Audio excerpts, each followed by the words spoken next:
September 5, 1940. The sky above Kent burned with the fury of 1,000 engines, a canvas of smoke and contrails stretching from horizon to horizon. At 26 minutes past 4 in the afternoon, Oberleutnant Franz von Werra, adjutant of the 2nd Gruppe, Jägerschwader 3, felt the sickening shudder of cannon rounds tearing through the fuselage of his Messerschmitt Bf 109. The Spitfires of 603 Squadron had found him, and in that instant, the charismatic Swiss-born baron who flew with a pet lion cub as his squadron mascot, who raced cars and courted actresses, who had painted 13 victory marks on his aircraft's rudder, was hurtling toward English soil at terminal velocity. He fought the controls, wrenched the stick, felt the aircraft bucking like a dying animal beneath him. The fields of Maidstone rushed up to meet him, green, impossibly green, and then impact, the grinding scream of metal on earth, the world spinning, and finally silence. When the Home Guard arrived at the crash site, rifles raised and faces grim, they found von Werra climbing from the wreckage, bloodied but defiant, his flying suit torn, his eyes already calculating. In that moment, neither the German pilot nor his captors understood that this crash landing marked the beginning of one of the most audacious escape sagas of the Second World War. A relentless, almost superhuman campaign that would span 2 continents, defy the security apparatus of the British Empire, and end 8 months later in a mystery that has never been fully explained. The problem facing Britain in the autumn of 1940 was not merely military, it was psychological and logistical on a scale never before encountered. The Battle of Britain raged in the skies, and with each downed Luftwaffe aircraft came German airmen, highly trained, fanatically loyal, and frequently aristocratic officers who viewed captivity not as an end to their war but as a temporary inconvenience. By September 1940, British prisoner of war camps held hundreds of German pilots and aircrew, men who understood navigation, possessed survival training, and carried in their minds detailed knowledge of aircraft, tactics, and military installations. The Geneva Convention demanded humane treatment, adequate housing, and reasonable freedoms for officers, privileges that, in the hands of determined men, became tools for escape. The statistics were alarming. Escape attempts were occurring weekly across the network of camps that stretched from Scotland to the Midlands. British intelligence officers, already stretched thin by the demands of invasion preparations and the Blitz, found themselves managing a growing internal threat. These were not ordinary soldiers resigned to sitting out the war behind barbed wire.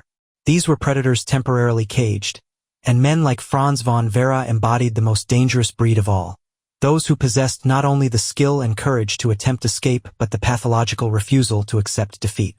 Franz von Werra was born on July 13, 1914, in Luch, Switzerland, a Freiherr, a baron by birth, though the title came through adoption into the wealthy von Werra family when he was barely a year old. His childhood was one of privilege, comfort, and the particular restlessness that afflicts young men of means searching for purpose.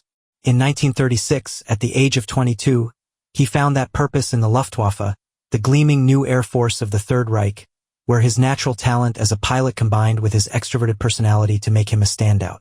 By 1940, he was flying Messerschmitt Bf 109s with Jägerschwader 3, nicknamed Udet, after the famous First World War ace Ernst Udet, and von Werra had cultivated an image that was equal parts fighter ace and showman. He kept a lion cub named Simba as the squadron mascot, posed for photographs with the animal draped across his aircraft, drove a racing car between missions, and possessed what his fellow pilots described as an almost reckless charisma. On August 25, 1940, he had achieved his greatest triumph, claiming 4 British aircraft shot down in a single day and destroying 5 more on the ground during a strafing run, a feat that earned him mentions in German propaganda broadcasts and a reputation as one of the Luftwaffe's rising stars. When he was shot down 11 days later, the German High Command lost not just a skilled pilot but a valuable propaganda asset. Von Werra, however, had no intention of remaining lost. His first escape attempt came within days of his capture, a hasty, almost impulsive dash for freedom while being held at Maidstone barracks awaiting transfer to a permanent camp. The attempt was amateurish, poorly planned, and quickly foiled. Von Werra was recaptured within hours. But the British authorities took note. Here was a prisoner who would not settle, would not accept the comfortable routine that most POWs eventually embraced. On October 1, 1940, von Werra was transferred to POW Camp No. 1 at Grizedale Hall, a requisitioned country mansion in the Lake District, 30 kilometers from the Irish Sea, surrounded by the rugged fells of Cumbria, terrain the British considered escape-proof. The camp held some of the Luftwaffe's finest, and among them von Werra found not just fellow prisoners but accomplices.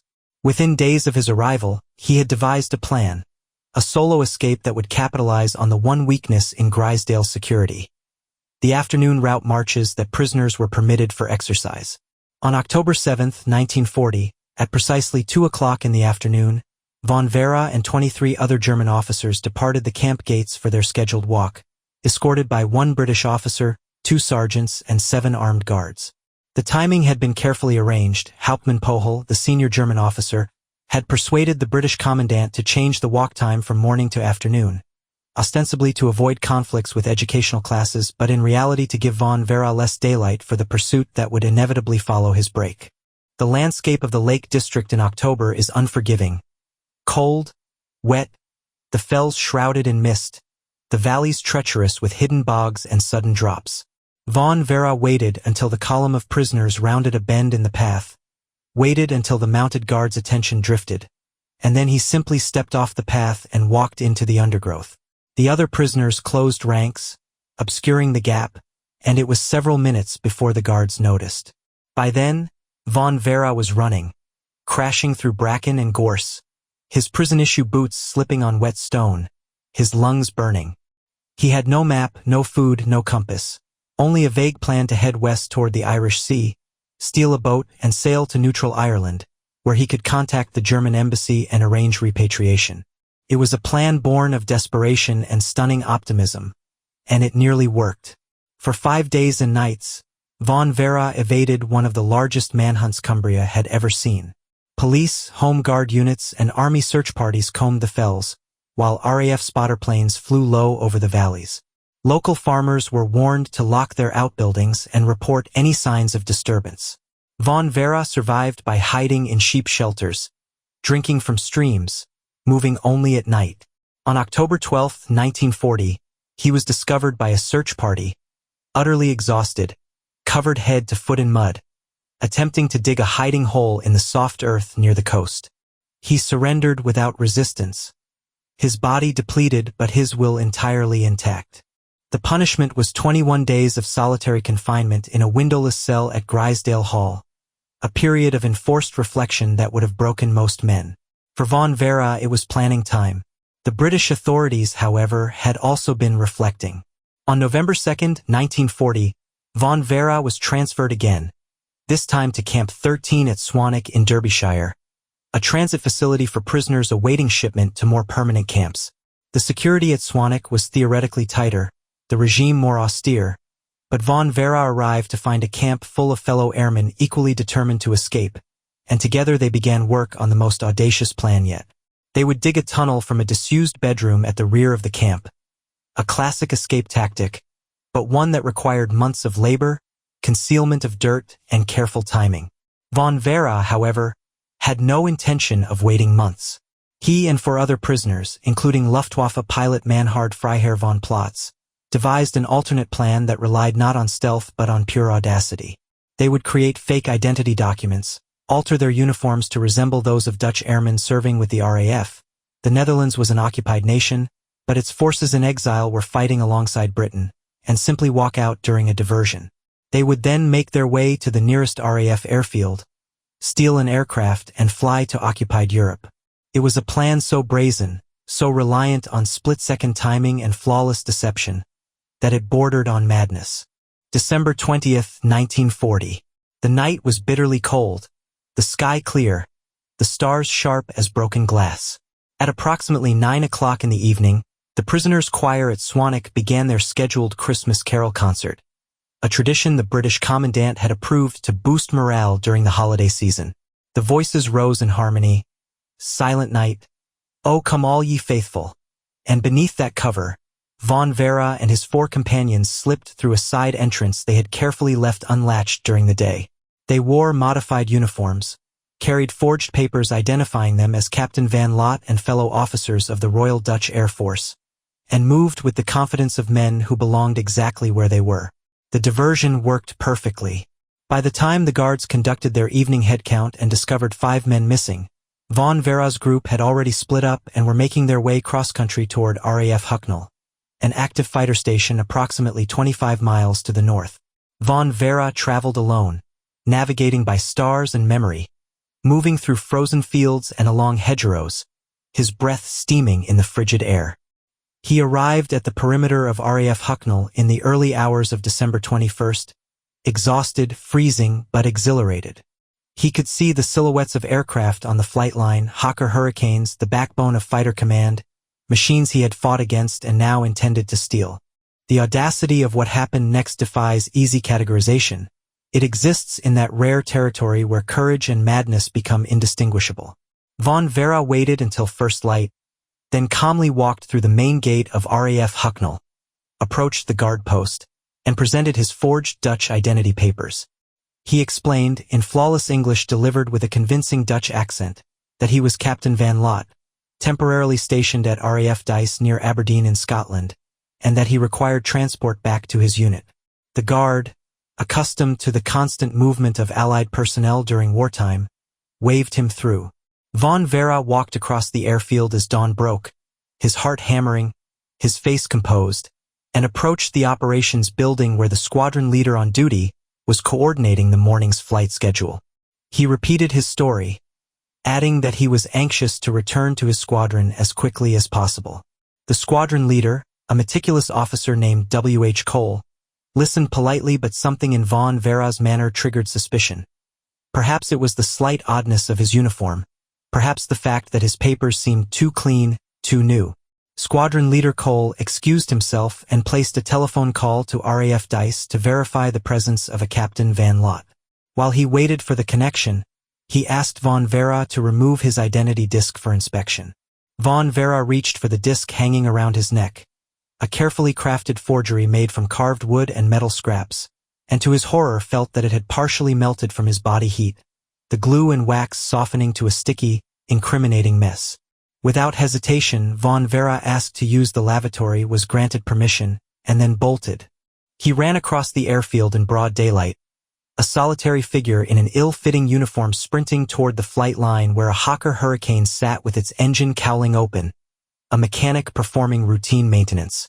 Von Werra shouted to the mechanic that he was commandeering the aircraft for an urgent test flight, his tone so authoritative, so utterly convinced, that the mechanic actually helped him into the cockpit. Von Werra settled into the pilot's seat, his hands moving over unfamiliar controls. He had flown Messerschmitts, not Hurricanes, and the cockpit layout was alien. Searching for the starter, the throttle, the fuel mixture controls. Behind him, Squadron Leader Cole had emerged from the operations building at a run, service revolver in hand, shouting for the guards. Airmen were converging from all directions. Von Werra's fingers found what he thought was the starter button and pressed. Nothing happened. He tried again, frantically scanning the instrument panel, aware that he had perhaps 30 seconds before they dragged him from the cockpit. Squadron Leader Cole reached the aircraft, leveled his revolver at von Werra's head, and ordered him out. The game was over. Von Werra climbed down, hands raised, and for the second time in 2 months was led away in captivity. But this time the British had seen enough. The man was simply too dangerous to keep in Britain. The German High Command's assessment of Britain's prisoner of war system in late 1940 was one of contempt mixed with cautious optimism. German intelligence officers, analyzing reports from repatriated prisoners and neutral observers, concluded that British camps, while adequately supplied, were poorly guarded and that British officers, gentlemen to the core, operated under a code of honor that made them predictable and exploitable. German military doctrine emphasized that it was the duty of every captured soldier to attempt escape, and officers who successfully returned to German lines were treated as heroes, awarded medals, and given leave. The Luftwaffe, in particular, cultivated a culture of aggressive resistance to captivity. Pilots were too valuable, too expensive to train, to simply abandon behind wire. This doctrine created a feedback loop. Daring escapes were celebrated, which encouraged more attempts, which stretched British security resources ever thinner. The fatal blind spot in the German assessment, however, was geography. Britain was an island, and even if a prisoner escaped his immediate camp, reaching neutral territory required crossing the English Channel or the North Sea, a feat that demanded access to boats or aircraft, both heavily guarded. The Germans understood this intellectually, but men like von Werra did not allow intellectual understanding to dampen their determination. Where others saw impossibility, von Werra saw only obstacles to be overcome through planning, deception, and sheer force of will. On January 10, 1941, the ocean liner SS Duchess of York departed Greenock, Scotland, in a heavily guarded convoy that included the battleship HMS Ramillies, bound for Canada. In her holds and cabins, under constant guard, were 1,000 German prisoners of war, including Oberleutnant Franz von Werra. The British had concluded that if Britain could not hold von Werra, then distance would. Canada, vast and remote, with camps located hundreds of miles from the nearest border and thousands of miles from German-occupied Europe, seemed escape-proof by definition. The journey across the North Atlantic in January was a nightmare of freezing spray, rolling seas, and the constant fear of U-boat attack, but von Werra spent the voyage not in despair but in planning. He studied the guards, listened to conversations, and learned that the prisoners were bound for a camp on the north shore of Lake Superior in Ontario, a location so remote that escape would require traversing hundreds of miles of frozen wilderness. But von Werra also learned something else. Canada bordered the United States, and the United States in January 1941 was still neutral. If he could reach American soil, international law would prevent his immediate extradition. It was a slender thread of hope, but von Werra had built an entire escape philosophy on slender threads. The convoy arrived safely in Halifax, Nova Scotia, on January 19, 1941, and the prisoners were immediately transferred to a special train for the journey inland to Ontario. The carriages were old, the heating inadequate, and the landscape outside the frosted windows was a monotonous expanse of snow and forest. Von Werra was placed in a compartment with several other prisoners, 2 British guards stationed at each end of the carriage, the doors locked, the windows barred. The train departed Montreal on the afternoon of January 21, 1941, following the route along the St. Lawrence River Valley, and von Werra made his move. He had spent the previous days loosening the screws on one of the window bars using a spoon filed to a sharp edge, working only at night when the guards dozed, concealing his progress with a paste made from bread and dirt. As the train pulled out of the Montreal station, accelerating through the industrial outskirts, von Werra waited until the guards were distracted. One was smoking, the other attempting to brew tea on a portable stove, and then wrenched the loosened bar free. The window was small, barely large enough for a man to squeeze through, and the train was moving at perhaps 30 miles per hour. Von Werra went headfirst, wriggling through the gap, feeling the icy wind blast into his face, and then he was falling, tumbling through the air, the frozen ground rushing up. He hit a snowbank, the impact driving the air from his lungs, rolled, and lay stunned for a moment before scrambling to his feet. The train was already disappearing into the distance, its lights receding, and von Werra was alone in the Canadian night, 30 miles from the American border, with nothing but the clothes on his back and a determination that bordered on mania. The temperature was 20 degrees below 0 Fahrenheit, the snow lying more than a meter deep in the fields, and von Werra had no food, no map, and no winter clothing beyond his standard-issue prison uniform and a thin jacket. The odds of survival, let alone escape, were vanishingly small. Most men would have sought shelter, surrendered to the first farmhouse, accepted that nature had accomplished what guards could not. Von Werra, however, had spent 5 days hiding in the fells of Cumbria. He had walked away from a crashed Messerschmitt. He had bluffed his way onto an RAF airfield. He began walking south, navigating by the stars, moving through snow that reached his thighs, his breath forming clouds of ice crystals in the still air. He walked through that night and into the next day, avoiding roads, skirting farmhouses, driven by a simple calculation. 30 miles to the river, across the river was America, and America meant freedom.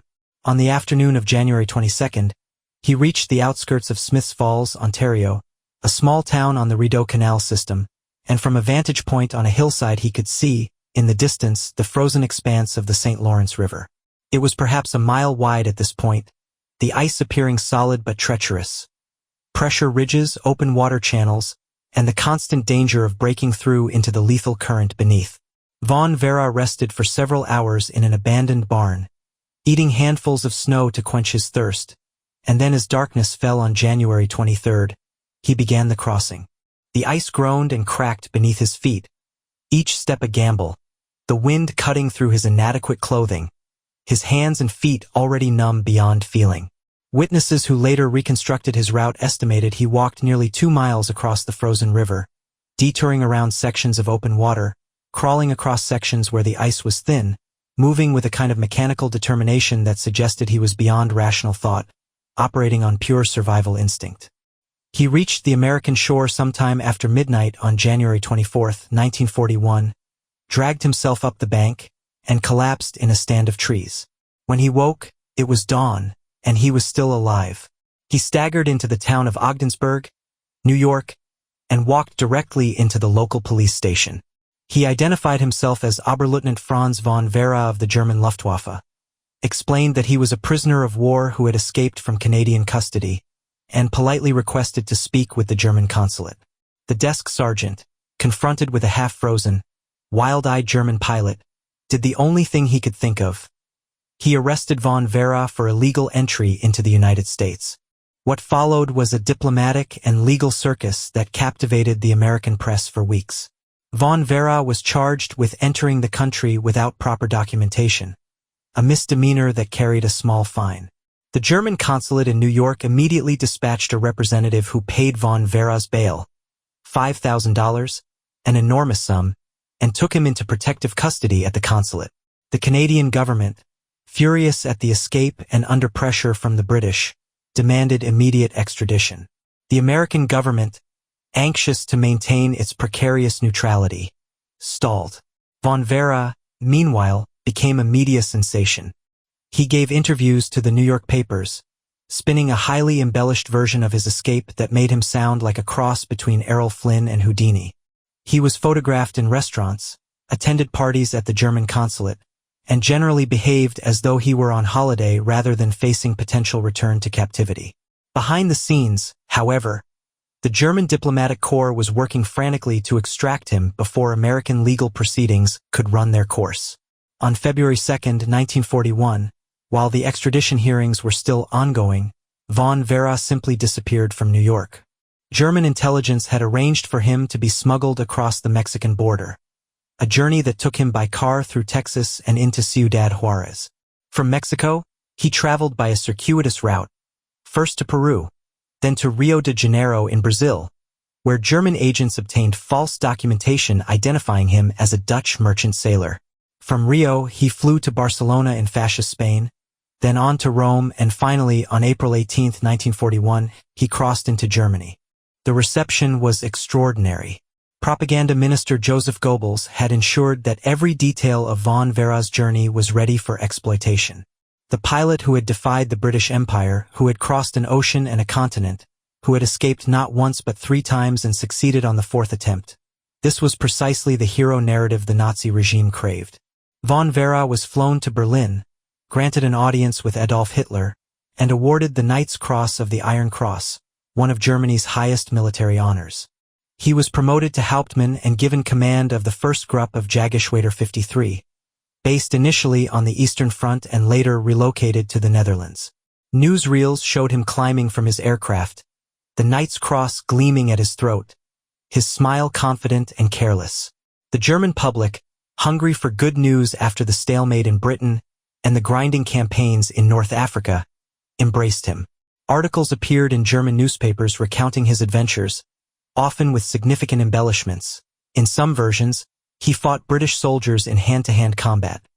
In others, he stole not one but several aircraft. Von Werra, never one to let truth interfere with a good story, did little to correct the exaggerations. For 5 months, he flew combat missions, added 13 more victories to his tally, bringing his official total to 21, and lived the life of a decorated ace.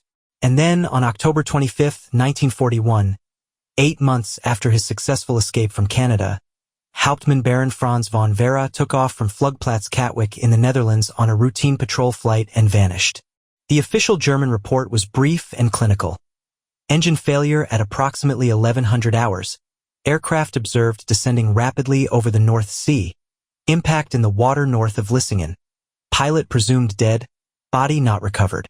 The announcement was made on November 21, 1941, during the state funeral for Colonel General Ernst Udet, another Luftwaffe hero who had died under circumstances that were themselves suspicious.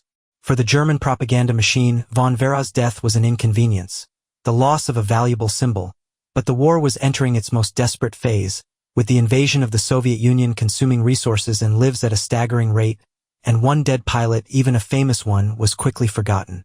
For historians and researchers, however, von Werra's death has remained a source of speculation and unease. Engine failure was not uncommon in 1941.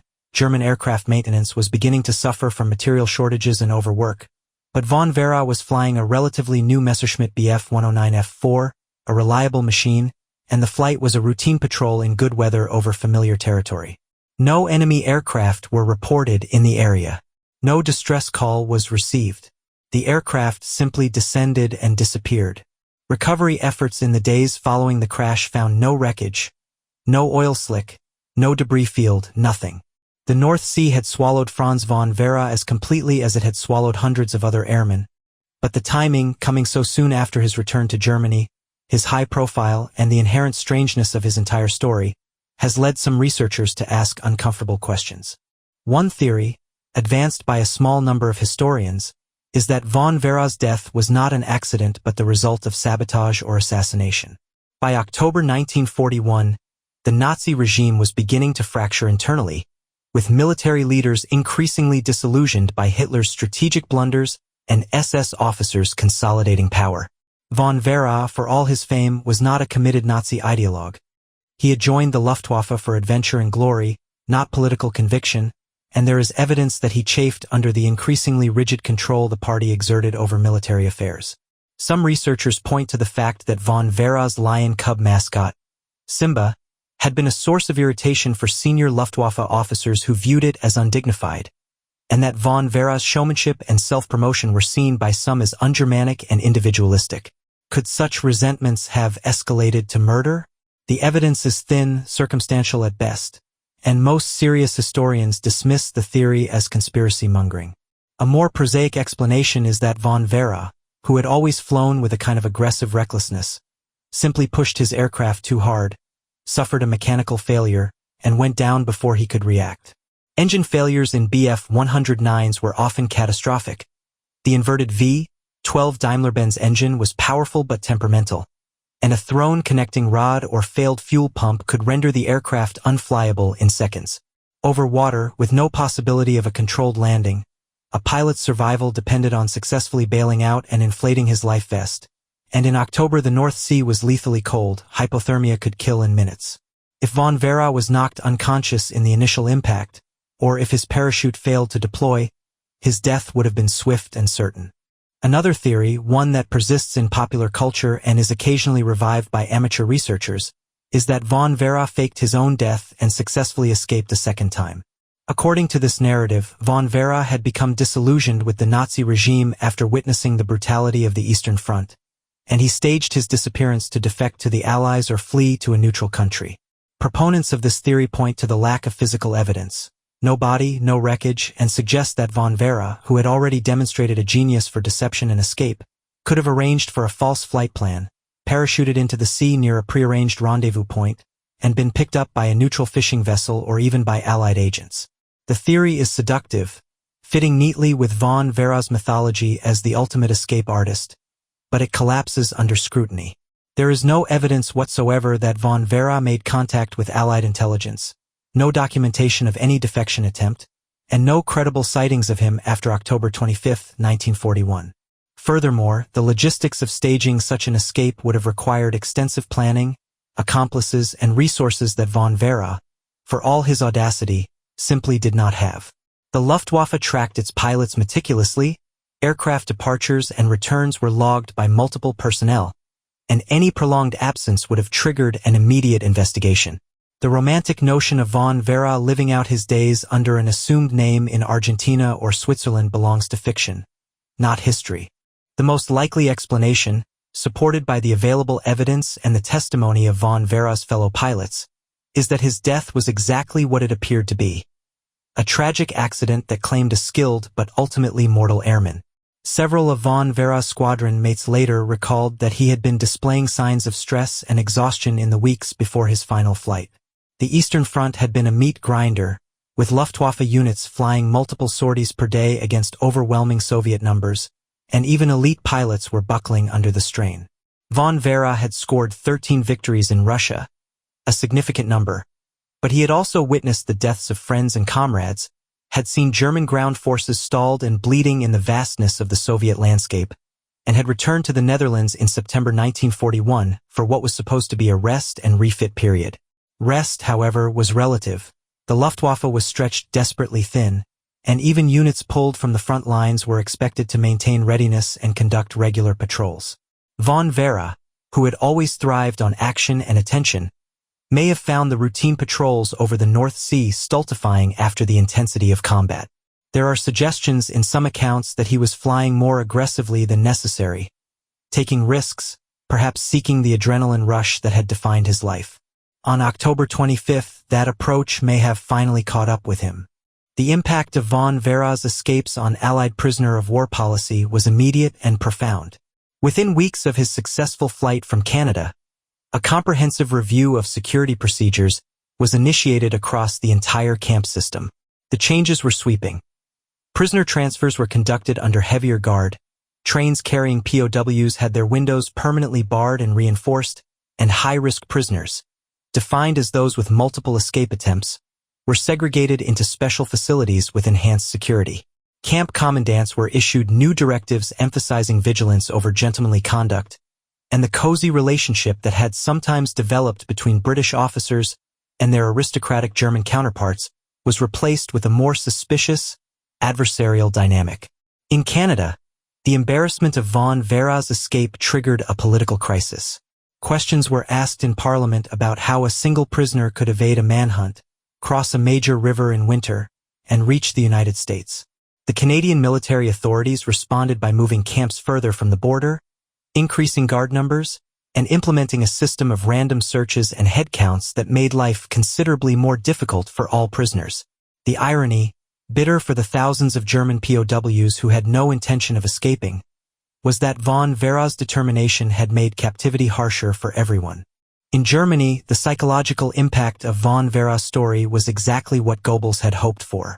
At a time when the Wehrmacht was suffering its first serious reversals, the failure to invade Britain, the costly stalemate in North Africa, the early successes in Russia beginning to falter, von Werra provided a narrative of German superiority and indomitability.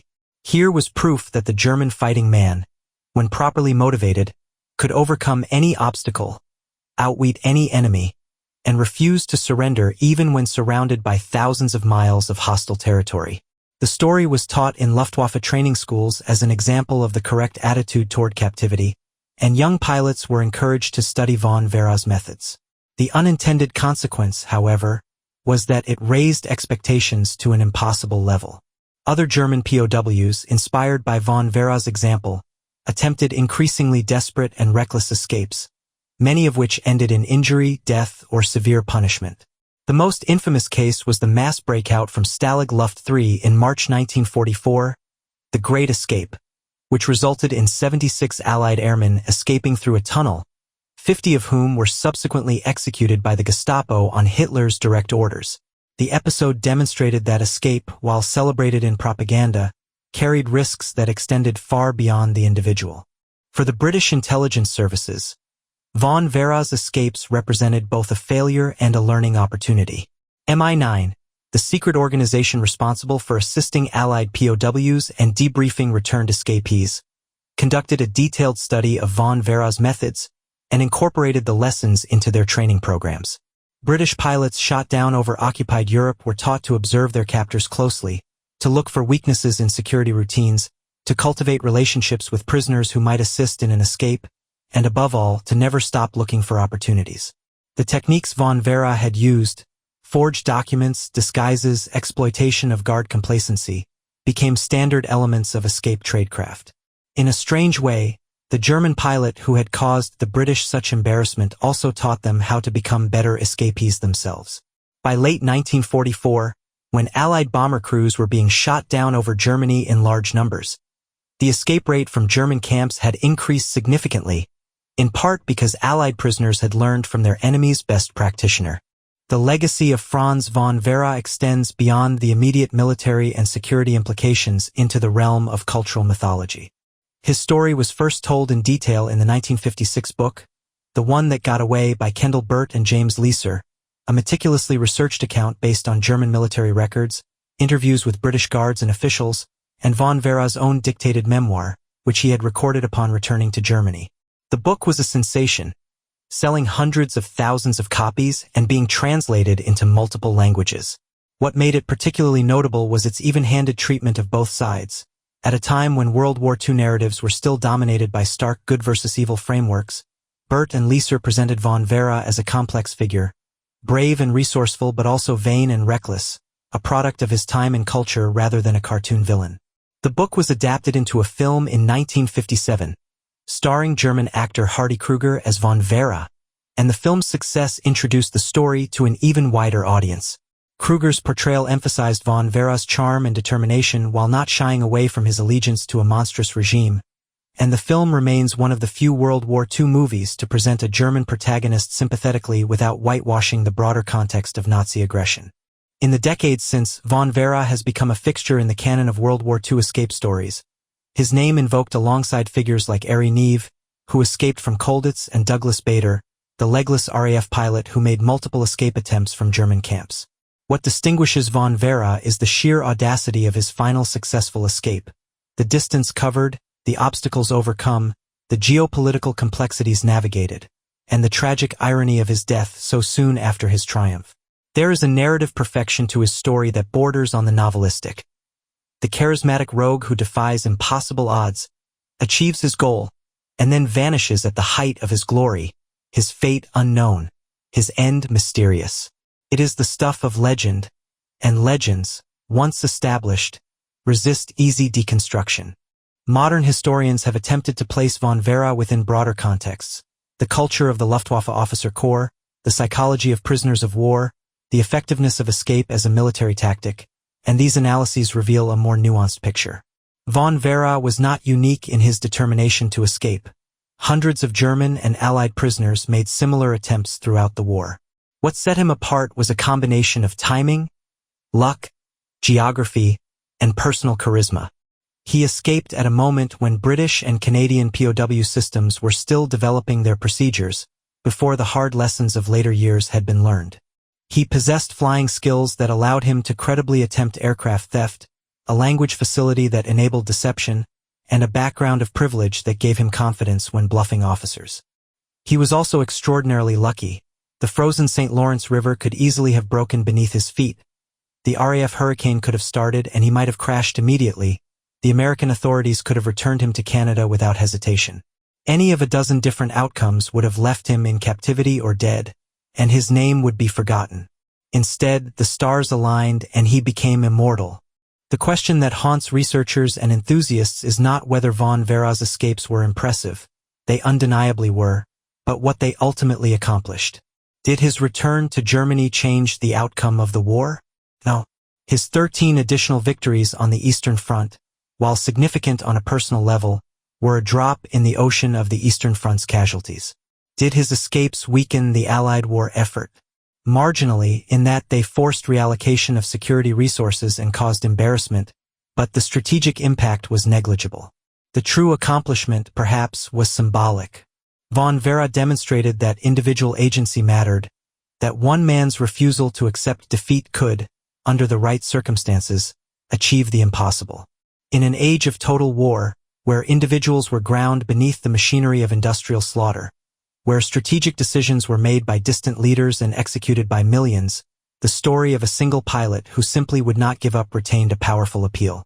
It reminded people on both sides that courage, resourcefulness, and determination were not obsolete qualities, that the war was ultimately fought by human beings, not abstractions. The circumstances of von Werra's death ensure that his story can never be fully closed. Without a body, without wreckage, without witnesses, there is always a sliver of uncertainty, a gap where speculation can take root.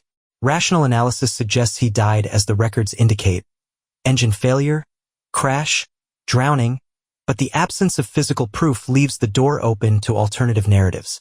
In this sense, von Werra's death mirrors his life. Elusive, dramatic, refusing easy categorization. He was a man who spent his entire adult life defying expectations and boundaries, and it is perhaps fitting that even his end remains contested territory. For the families of the other airmen who died in the North Sea, British, German, and Allied alike, von Werra's disappearance is one tragedy among thousands, remarkable only for the fame of the victim. For those who study escape and evasion, it is a case study in both success and its limits. And for those drawn to stories of individual heroism detached from their political context, it is a perfect, tragic tale of a man who won his freedom only to lose his life 8 months later in circumstances that remain, even now, shrouded in the cold waters of the North Sea. The final assessment of Franz von Werra must acknowledge contradictions. He served a regime responsible for genocide and aggressive war, yet his personal conduct as a prisoner appears to have been correct. He did not abuse guards, he followed the rules of war regarding escape attempts, and he was treated with respect by his British captors even as he frustrated them.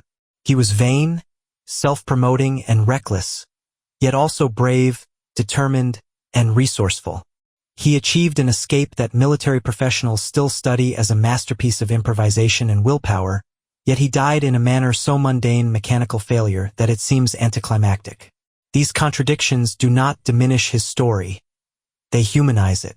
Von Werra was not a fictional hero but a real person, shaped by his culture and time, capable of both extraordinary achievement and ordinary mortality. His escapes were remarkable, his death was tragic, and his legacy is that rare thing in the historiography of World War II. A story that both sides can tell without one side being entirely wrong. The British can acknowledge that they were outwitted by a determined adversary. The Germans can honor a brave pilot without celebrating the cause he served. And historians can study the case as an example of human determination operating at the extreme limits of possibility, where every choice mattered and every outcome hung by the slenderest thread. On October 25, 1941, at approximately 1100 hours, Hauptmann Baron Franz Xaver von Werra, Knight's Cross holder, veteran of the Battle of Britain, the only Axis prisoner of war to escape from custody and return to his homeland, pushed the throttle of his Messerschmitt Bf 109F4 forward and lifted from the runway at Flugplatz Katwijk. The aircraft climbed into a clear autumn sky, turned north toward the patrol route, and disappeared over the gray expanse of the North Sea. 8 months after walking out of Ogdensburg, New York, a free man, for months after receiving Germany's highest military honor, and 13 days before his 28th birthday, he vanished. The water gave up no secrets. The sky remained silent, and the man who had defied an empire, crossed an ocean, and escaped death 4 times finally met the one adversary he could not outwit: fate itself. In the cold calculus of war, he became a statistic, one more name among millions. But in the longer memory of history, he remains what he was in life: unforgettable, impossible, and ultimately unknowable, a ghost in the machine of total war who proved, for a brief and shining moment, that one man's will could still matter in a world gone mad with violence.